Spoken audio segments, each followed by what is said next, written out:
My name is Fabiano, and I never imagined that a simple search for my son's dog would turn into the most terrifying nightmare of my life.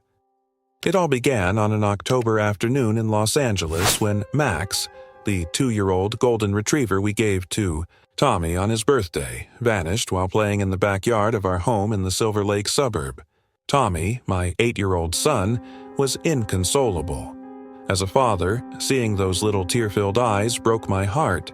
I promised him that I would find Max, not knowing that this promise would lead me to the depths of horror. We started a search around the neighborhood, handing out flyers and asking neighbors.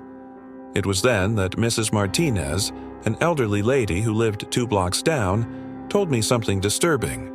According to her, she had seen Max running toward that old abandoned Victorian mansion on Riverside Drive. Everyone in the neighborhood knew that place, the infamous Reynolds house. The stories about that property were as diverse and frightening as possible. For the past 30 years, the place had become a meeting point for dark activities. I confess that, despite being a skeptical 42-year-old man and a manager at a technology company, I felt a shiver when I parked my car in front of the mansion. The sun was setting, painting the sky a blood red that seemed like a portent.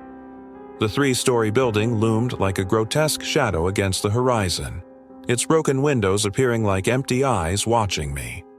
Equipped only with a flashlight and my cell phone, I began to circle the property. The garden was covered in dead and twisted vegetation, and ancient statues of angels with disfigured faces seemed to follow my every step. It was then that I heard a distant bark coming from inside the house. "Max!" I shouted, feeling my heart race.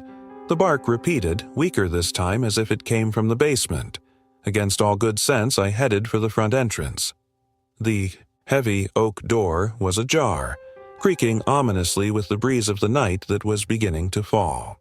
The interior of the mansion was a monument to decay. The once elegant wallpaper hung from the walls in rotten strips.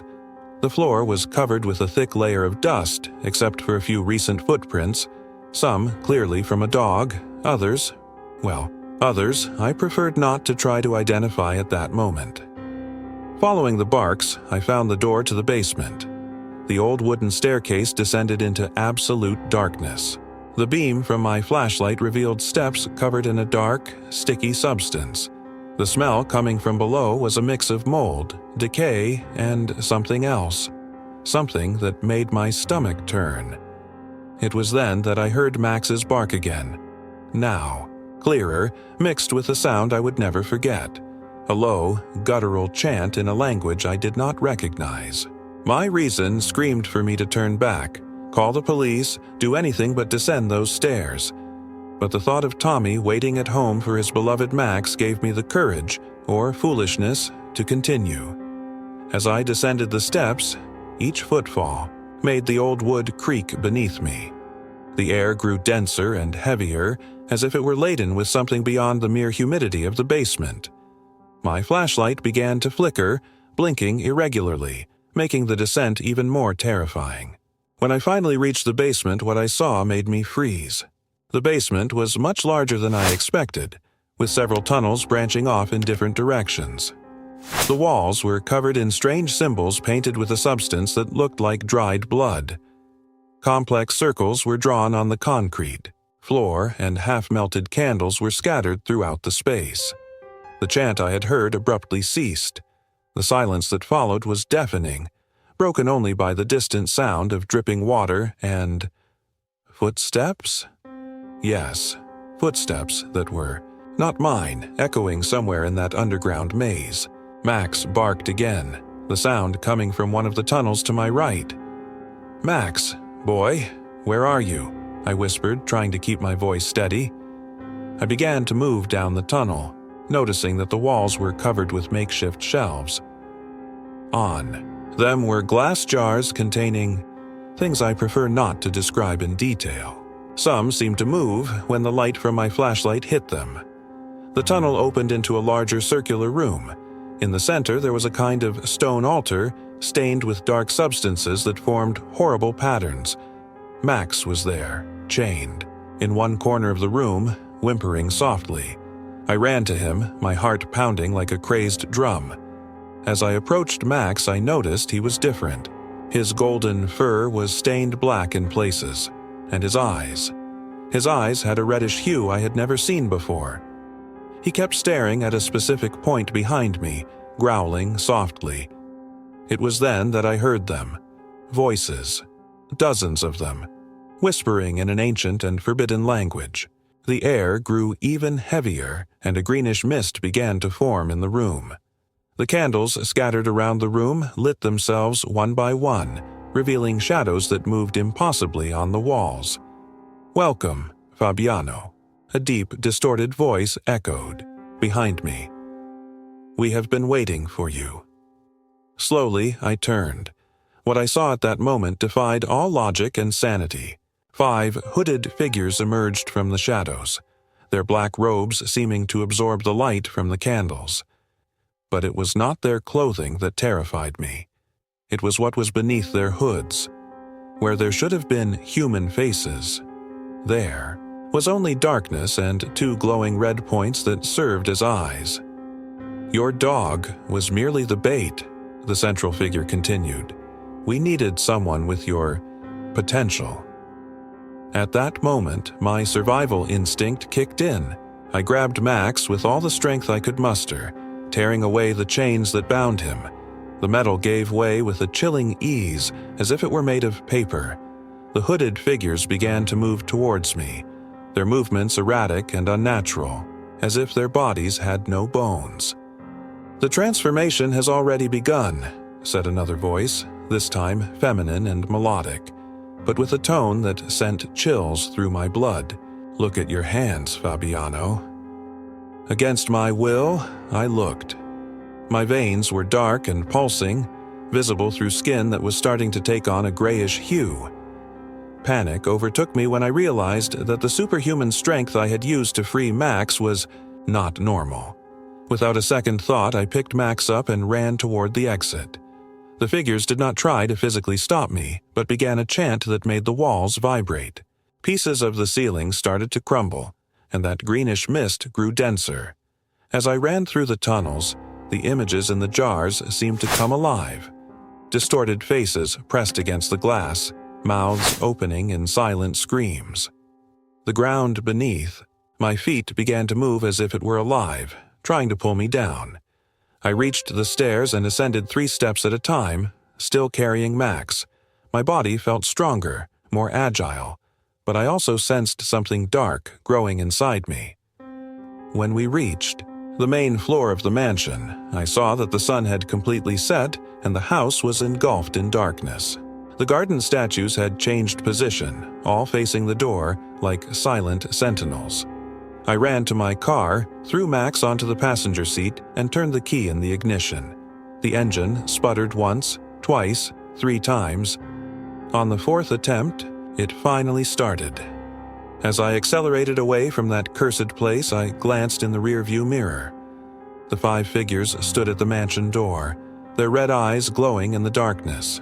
One of them raised a hand in a farewell gesture, and I could swear it was smiling, even without a visible face. I arrived home, trembling. Tommy was overjoyed to see Max, but something was wrong. The dog was not the same anymore, and honestly, neither was I.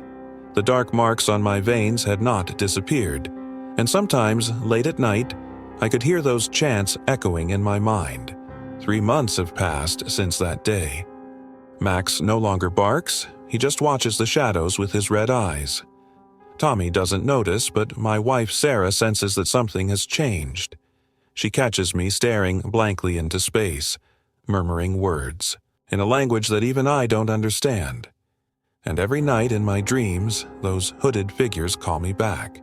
They say that the transformation is not complete, that I need to return to the mansion to finalize the ritual. The worst part is that with each passing day, I feel more compelled to heed the call.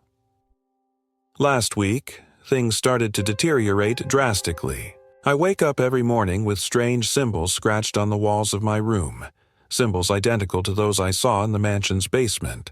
Sarah is terrified, especially after she found Max sitting in Tommy's room during the night, completely Still, his red eyes fixed on our sleeping son. I decided to seek help. I found an occult specialist, Professor Martinez, who teaches at UCLA. When I showed him photos of the symbols and told him my story, his face went pale. According to him, I had become involved with something very ancient and dangerous, a cult that has existed for millennia, known as the Guardians of the Veil. According to the professor, they seek specific hosts for an ancient entity, something that exists between dimensions.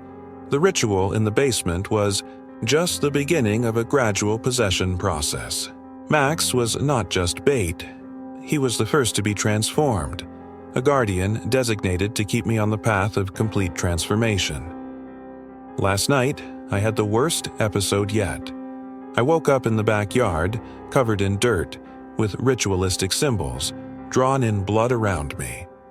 The most frightening thing was that it wasn't my blood. In my hands, I found feathers and small bones, remains of birds and animals from the garden. Max was sitting beside me, his eyes redder than ever, as if approving of my actions. Sarah took Tommy and went to her mother's house. I can't blame her. I'm losing control more frequently.